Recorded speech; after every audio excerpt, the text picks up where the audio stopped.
Asalaamu calaykum waraxmatullaahi wabarakaatu. Waxaan ka hadli doonaa gobonimadii Soomaaliya.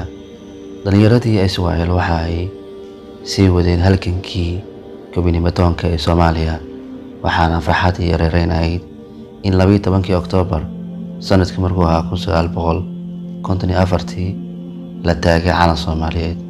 Calankaas farshaxankiisa iyo hintiisa waxaa lahaa Allah u naxariistay Maxamed Xawaali Liibaan oo ka mid ahaa madaxda leegada.